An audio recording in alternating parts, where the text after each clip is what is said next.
Hi friends, this is Krish. In today's video, we are going to see about CyberAttacks 2020. I know there are a huge number of articles and a large number of videos available on this particular topic already, but what is going to make us different? We as a DevOps community, how we are impacted because of this, what we are learning out of it. So I'm going to cover three different things. First, of course, talking about the actual cyber attack, not just explaining about what has happened, but also how it has been conducted, specifically the cyber spy organizations that are involved in making this attack. And also what are the different patterns that they use for attacking. Stay tuned till end of the video because I am going to also discuss about we as a DevOps community, how we can prevent such attacks to be happening so that we will be able to protect ourselves from such an attacks in the future. So how we are going to take the learnings that the attack shown us and then apply it in our day-to-day activities. This is Krish and you are watching.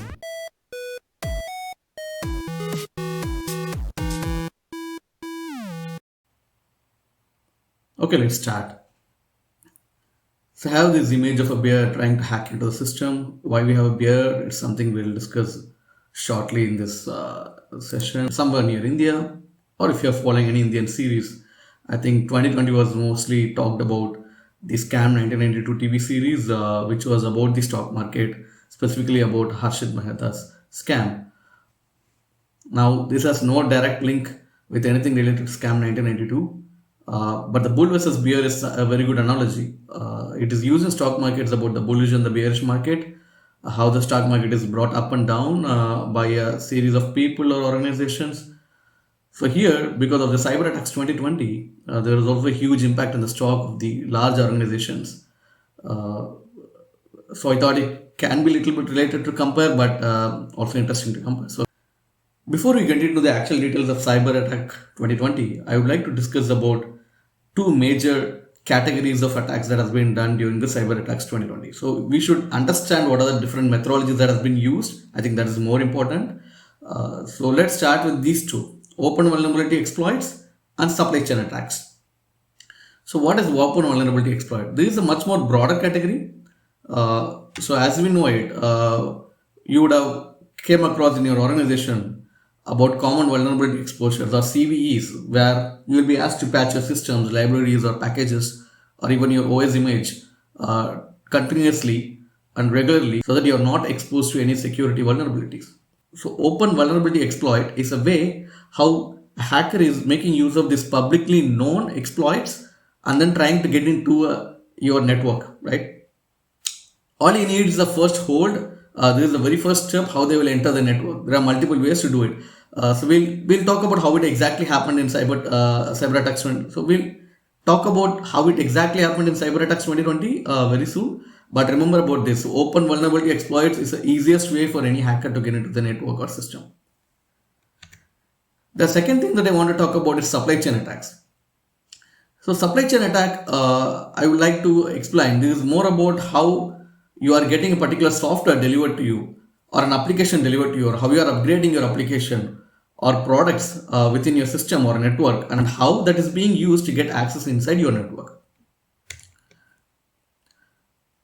Okay, very simple representation. I picked it up from Microsoft side. So let's say there is a target machine, right? So it could be my laptop here in which I'm streaming right now, and I'm trying to upgrade one of my application. And I'm getting it from a genuine application vendor from where I download the application, and I assume that I'm receiving this whole thing from the partner from where the actual packages must be installed. So it can be either the actual package is impacted or it can be the add-ons getting downloaded. We'll come to the exact attack that happened in 2020, but try to understand this. Let me make one more example. We are famous with analogies in our channel. So let's assume you regularly buy e-commerce products. Let's assume somebody is actually delivering a box to your home, which is having no label in it. You don't know to whom it is supposed to be delivered. You don't know what is inside the box. You might be a little skeptical to open it. Assume that's a box that is labeled as Amazon sitting in your doorstep. And during this pandemic specifically, we are on an online shopping spree. அங்க ஒரு microwave அவன், roti maker, chapati maker அப்படி இப்படி எல்லாத்தையும் வாங்கி வச்சு அடிக்கிருக்க. பத்தாதுக்கு நான் படுக்கிற இடத்துல வர இதெல்லாம் வாங்கி வச்சு அடிக்கிருக்கிற. என்னைக்காச்சும் பிரிச்சாது பாத்திருக்கியா? and I have no idea whether I'm going to order something or somebody in my family is going to order something, and I assume as it's from Amazon, I trust the package is going to be genuine, right? Now comes the second part to it. You're opening the package and all you're finding is a Bluetooth speaker, right? Now Bluetooth speakers are typical, and you see the Bluetooth speaker is all good and you start using it. But only problem is later you figure out that the Bluetooth speaker has a hidden spy cam in it, right? Now this spycam is a small malicious piece of that product which you don't know because the whole product is actually packaged from a trusted vendor, which is Amazon or Flipkart in our case, and then the actual Bluetooth speaker is also trusted enough because it's doing its functionality as a Bluetooth speaker, but later you realize there's a small spycam hidden into it which is inserted by somebody. Now how? That's a different way. That's how the attack happens in the original pipeline. So imagine there's a hardware pipeline which is actually putting this Bluetooth speaker together, and then somebody has managed to hack into that hardware pipeline, introducing a spycam into it. I know it may not be completely related here, but you can imagine when you're receiving a package from a trusted source, and if it's also having something genuine, and if you're able to relate it, then probably you will not check twice. So this is a supply chain attack. So you are looking at a supply chain, and then you're attacking the supply chain so that you don't have to worry going and distributing this. You attack the supply chain so that your malicious code is getting distributed along with the existing supply chain which is already trusted by millions of users. And you will never know when you open the box. Actually, you are finding Billy from Dead Silence movie.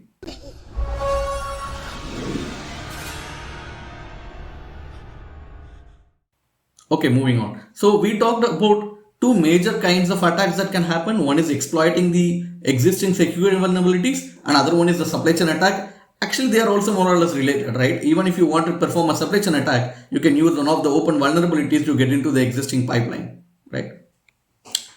The next thing that we would like to understand before we get into details is about Russia and its bear. This is a very interesting meme that I found. As you can see, Putin is actually traveling in a bear and he's also having an injection behind him, which is representing the COVID attack that we had recently. It's pretty interesting one. So why it's bear? So I even started the whole presentation with bear hacking into the system. Why bears, right? So these are nothing but the cyber spy agencies that are spread across different countries. And here we are going to specifically talk about the Russia intrusion actors. They are named differently by NSA and other organizations which is actually investigating into all these attacks. So what do we have? Berserk Bear, Boulder Bear, Quasibear, Energetic Bear, Fancy Bear, Team Bear, Venomous Bear, and Voodoo Bear. Yeah, that's a lot. That's a lots of organizations, spy organization. They may be related. They may be a single organization. They may be part of the same group. All these details are not known, right? Now I'm going to pick up only two of them because they are very close to what is happening in in this cyber attack specifically. So those two are Quasi and Fancy Bear. Now, how they operate? Normally, all the research organizations, security research organizations, works toward identifying the pattern of a particular attack so that they can try to, trace back the organization that would have been responsible for a particular attack. Now, they can't be very sure about it, but of course, the patterns can help identifying some kind of evidence around who can be the attacker, and then probably we will know what kind of domains they use. Probably we can know what kind of techniques they use, and that can help to progress to reduce or reverse attack the attack that has been done. So we are talking about two bears here. One is Quasibear and Fancy Bear, right? Quasibear is known technically as APT29 and Fancy Bear is known as APT28. So APT29 or Quasibear, how they attack, right? So they use the leverage of operational infrastructure. Now, when you say leverages, it could be anything. Let's say it can also be the open vulnerabilities that are available in one of your package running in your network, which is easily accessible and hackable. And then they somehow push their implants. There are multiple implants, and so they started with something called Miniduke, and then they have now a series of ecosystem of applications that they can, or implants that they can introduce to your network. And once it establishes an encrypted communication with your target system, right, it can do multiple things. So basically, the way the pattern that they have been noticed for Quasibear is what they can do is use PowerShell commands. They can also schedule executions. They also have unique encryption keys. And then finally, the fourth step, silently they exfiltrate the data. And that's how Quasibear normally operates. Research organizations are realizing that they are not following a single methodology, but they are actually shifting their way of attack, learning from the previous attacks.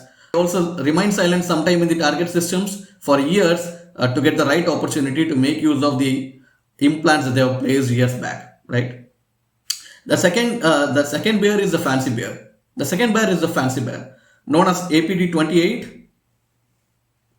Again, the user leverages, they deploy something called X agents, which installs onto the target systems, right? And finally, with that access, what they were able to do is do remote execution, file transmissions, even key logging. So you can imagine what they can do remotely. And this is called an external because, of course, it establishes a tunnel to do some remote execution. And finally, that's how they leverage the overall attack. Now, I explained these two bears because they were more or less directly or indirectly involved into CyberAttacks 2020. But of course, it will be very interesting to read about other bears and how they are operating. But I'll leave it to you to explore that. Okay, moving on. Specifically Quasibear, right? He is responsible for both the attacks that happened in 2020. Now I want to go back finding the Quasibear traces. So if you have watched any bear hunting series or documentary, you would have noticed it's basically based on the traces. They will find back what will be the origin of the bear and what is this pattern of attack and where it's where you can find them, right? Similarly, trying to go back to the history of Quasibear's attack, it's not recent. I know it's overhyped in 2020, but it has been happening for years now. Just quickly looking at the history, it's 2014 is where their operation has been initially identified. They were campaigning the White House and Department of State. At that time, it was defined as the worst attack ever, right, on the US government. Now, why this picture is significant? Because that's a meme that they sent in emails. It looks like a funny video. And that was the phishing email that was used to introduce a malicious code or their implants into the network. So that's where they were actually found to be in existence. That's where they were. That's where Quasibears was been found to be in existence, but it can go back even earlier. In 2015, Quasibear targeted the Pentagon email system. Right, it affected more than 4,000 military and civilian users. They were also hacking at the same time Democratic National Committee, stealing passwords and other sensitive information. And that happened in 2015.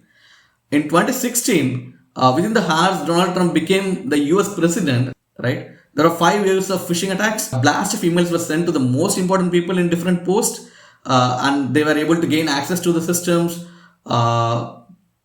And these people were related to defense, international affairs, etc.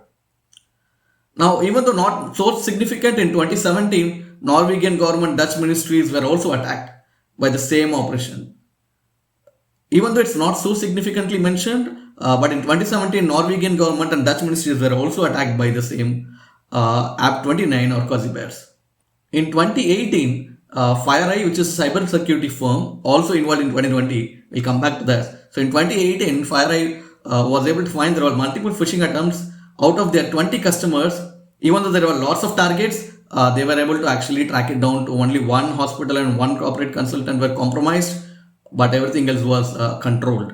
So that happened even in 2018. FireEye was also in use at the time. In 2019, again, they were conducting something called Operation Ghost. I will let you check around it. It's also an interesting attack. In 2020, that's where we are in. I think we'll go a little bit detail here. But to start with, there are 2 attacks, at least the 2 major ones that we can discuss today. One is on July, they were trying to do a COVID-19 vaccine data attack. So it has been detailed that they were able to figure out there were some attempts done attacking systems and organizations involved in COVID-19 vaccine preparation. So it was assumed it could be for 2 reasons. One reason could be to win the war of who is going to introduce the COVID-19 vaccines first. Or it could be also a strategy to slow down the overall COVID vaccine process.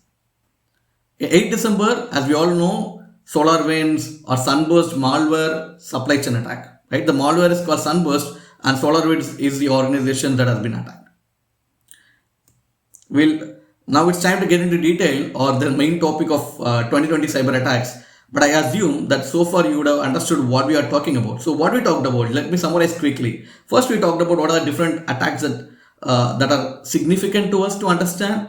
One is based on the vulnerabilities, right? Based on open vulnerability scanning, they will try to get into a system. The other one is supply chain attack. As I already explained, exploiting an existing trusted supply chain and somehow introducing a malware somehow introducing a malware, thereby gaining access to the network systems of people in higher positions, or also intruding into the organizations that are critical to a particular finance exchange or defense exchange, etc. So, and we also talked about different bears that are involved. So these bears are nothing but the cyber spy agencies across the countries.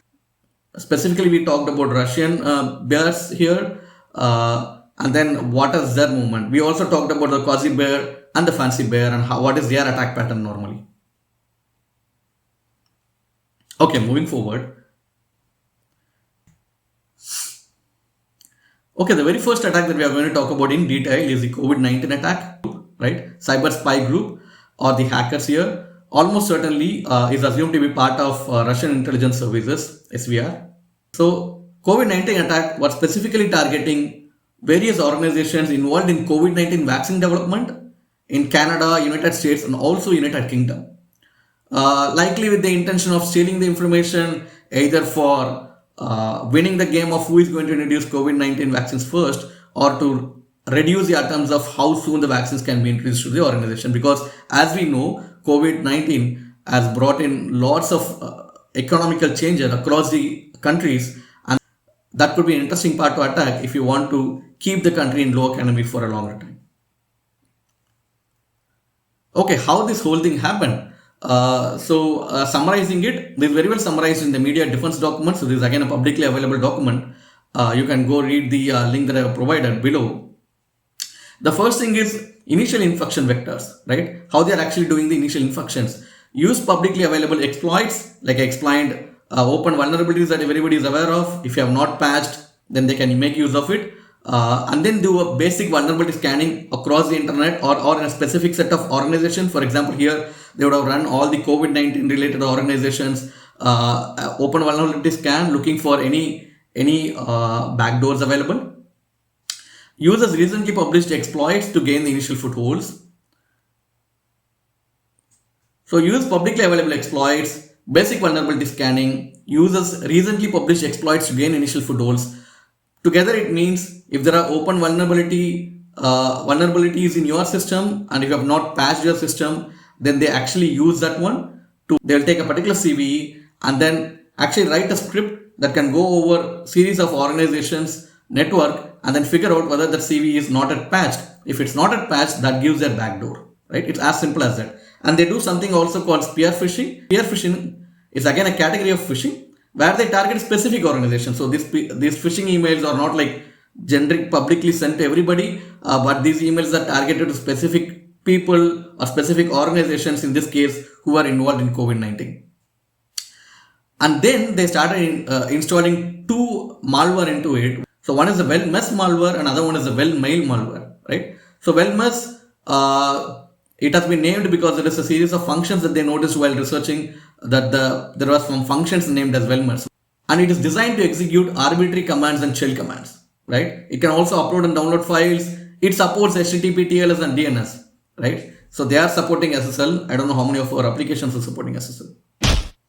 Okay, well-mail malware is again another kind of malware. It is designed to run commands or scripts and results being sent to a hard-coded command control center, right? So command control center, to briefly explain, it's the machine that the hacker is using remotely, from which he'll be sending commands or taking over, which he'll be using to take over control of your systems or network. So that's a command control servers that are remotely being used by hackers. Of course, for that servers to access your network, they need a piece of code running in your network. Let's assume it's a small agent that's running, and that agent is able to communicate with the remote server, which is the command and control server. Okay.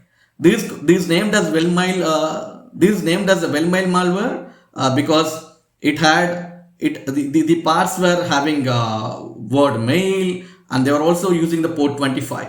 So it is close to SMTP port 25. So it is named well-mail malware. The last one is the persistence access. right? So once you have these malware installed, as we told, these malwares are like agents. They are able to connect to the remote command and control servers, and once after that they will try to download much more tooling, much more malwares, much more Trojan hairs, much more in simple terms, much more viruses into the system, so that they get a persistence access to that system. So in general, so they take a small CVE or open vulnerability, right, and then get into the system. That's called the first hold, and then they further download additional tools that they want, and they will be able to take full control over the system or partial control over the system, either to steal the data or to do a remote execution, right? In this case, it's for stealing credentials or for stealing the research data related to COVID-19. Hope that clarifies about the COVID-19 attack that happened. You can read through the document that I attached here for more information. So the next attack is SolarWinds hack, right? These related to supply chain attack that we discussed. So what they did exactly? So they did the first thing called supply chain attack. So basically they somehow got hold of the pipeline of SolarWinds. Just to understand this, imagine somebody is getting into our CI/CD pipeline remotely, and if they can introduce some additional code into the existing applications, now with that they can generate a genuine image. And once the image is genuine, once you have tagged it properly, of course the application will run in your cluster, and somebody can use that piece of malicious code to get access to your system. Even the application will be exactly the same, just that a piece of code has been introduced in your CI/CD pipeline, meaning your application is this big and then you have a couple of lines somewhere in between, and then the application runs as it is, but this piece is actually giving access to a cluster, to a remote command control center. It's scary. So that's a supply chain attack. So they actually introduced a malicious code in one of the DLL. So it's called business layer DLL, specifically for SolarWinds. And then they did something called execution and persistence. So basically they were able to execute the DLL in memory that actually activated the backdoor, right? Finally, the backdoor inspection inspects the environment. So basically what it means is the piece of code that is already there, it actually inspects the environment, whether it has some additional open doors available, and then it will download other additional scripts that are related to that. And then the backdoor actually gathers the information about the system. So it gathers all the information that it needs to further persist the overall attack. So initiate C2 server, or initial C2 server is the command and control server that we talked about. It's a remote execution. So they will actually send this backdoor gathered information about your system to the hacker sitting remotely, and then he will analyze it further and probably introduce much more additional code into the system so that he can get a detailed hack, right? And finally, the hands-on keyboard attack. So this is basically, once they have this backdoor running commands from the attacker, they can do remote command checks. They can also take over the keyboard, or they can even monitor the keystrokes. That way they can take over the credentials that you're typing across and things like that, right? So that's a quick summary of what supply chain attack is. In general, to be clear, SolarWinds reported that one of their software series, Orion software, has been hacked, meaning somehow their pipeline has been got on hold, and the small malicious code has been introduced in their application, and this application is built, it is available in their portal to be downloaded. So only those people who are downloaded this hacked version of the software available in their genuine portal between the month March and June is a possibility of having compromise. Now, whether the hackers actually made use of the compromised systems, all the organizations, or they only targeted some of the systems, is yet to be known. The organizations are coming forward and reporting that they have been compromised, and we are not talking about one or two organizations, right? Moving on, we are talking about at least 200 victims. So I'm not talking about individuals here. 200 large organizations were involved. As you can see, Cisco, Intel, or one of them. Cisco is the recent news that came in this week. So if you are watching another videos across, they may not be already explaining about it. So we are talking about Nvidia, Fire is already known, US Commerce, Deloitte. Cisco recently accepted that some of their systems are also compromised due to this attack. Now, what are the measures SolarWinds took? Of course, they removed the malicious downloader, and then they figured out who are the different organizations that downloaded the latest version, and then they informed them that they have to patch to a latest hotfix which will remove this code. and also Microsoft, along with some other security firms, was able to introduce a way to actually reverse attack, remove the impact, and then clean up things. But this is going to take months to clean up in every organization, and some organizations have not reported because, of course, they will have to analyze further of the impact, blast radius, before they come forward and inform publicly that they have been compromised.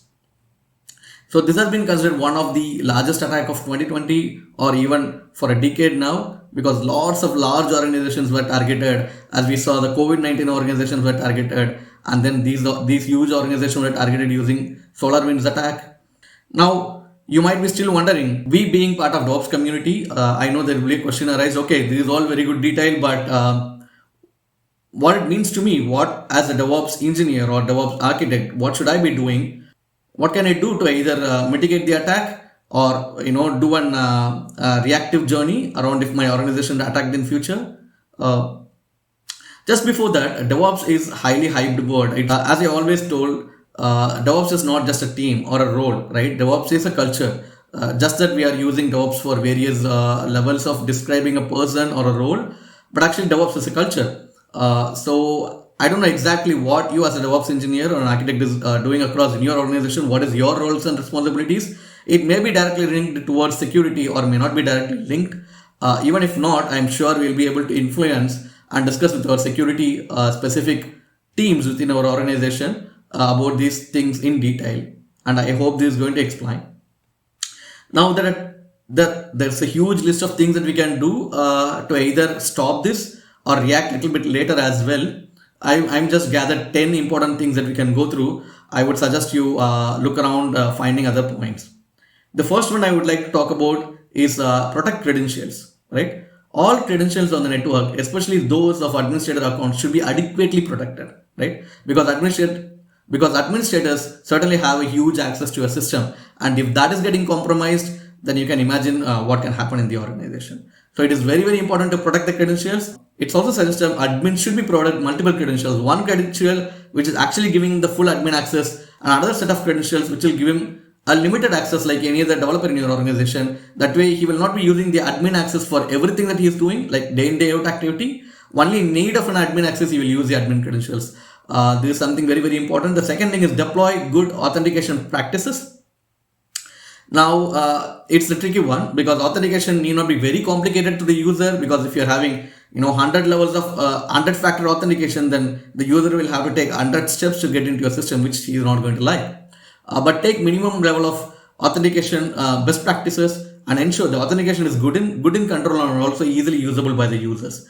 Protect high privilege accounts. Just I explained it about the admin account specifically. So you can provide two different access to admin. One is the full access. You can provide two different credentials to your admins. One is the full access, other one is the limited access. He can use limited access for his day in day out activity. Only in case there is a need where you have to pitch in as an admin, he has to use the admin credentials, even though it's the same person. Apply principles of least privilege.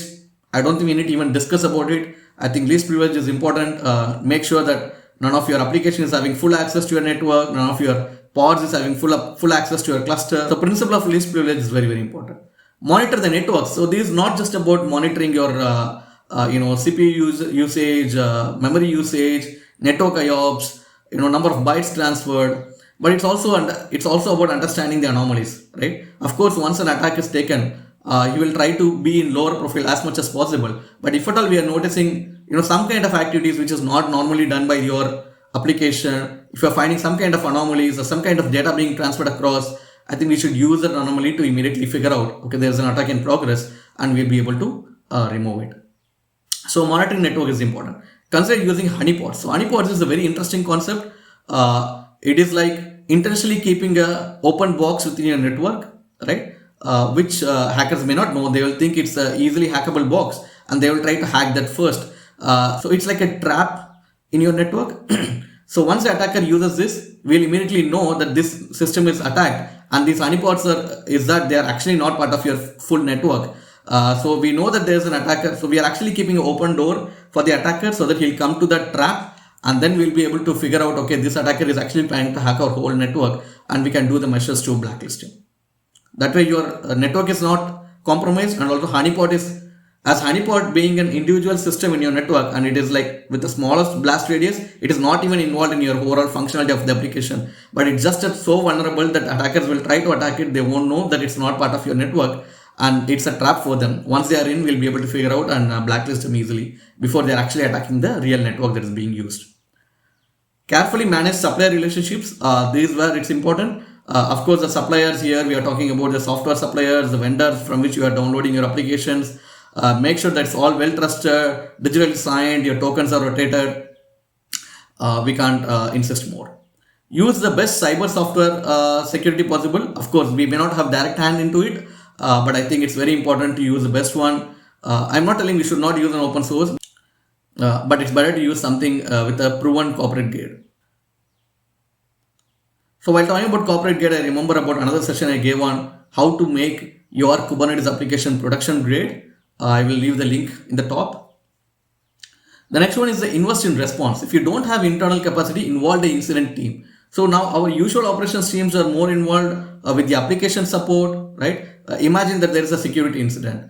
Then you need these engineers to be upscaled, or you should have a separate incident response team who are specifically a specific incident response team dedicatedly to resolve any security incident, right? Because it might need a different kind of knowledge and different kind of steps. It's better to already have one, and rather than making use of the existing operations team, which is who are just responsible for the application. They may not be able to respond faster. Block known C2 endpoints. C2 is the command and control, which we talked a lot so far, and it's better to block known C2 endpoints. It's better to already blacklist them. Of course, we are using the better cyber security softwares. They would be already blacklisting them as a part of their regular updates. So that's all I have. So what we see. So summarizing it. So we started. Summarizing it, I started explaining what are the different attacks that are possible, or attacks that are really significant for 2020, and then I started explaining detail about the Russian bear that are in market. And I got into details of the history of Quasibear. Then I explained about these two specific attacks. That's the COVID-19 attack. And SolarWinds hack that happened recently in 2020. Hope you would have got all the information that you needed. If you find that I have missed something important, do put it in the comment below. I have not mentioned it before, but if you have liked the video so far, just give a thumbs up to it. Make sure that you are commenting. Let's start an interaction, and don't forget to subscribe. This is Nayan Krish signing off.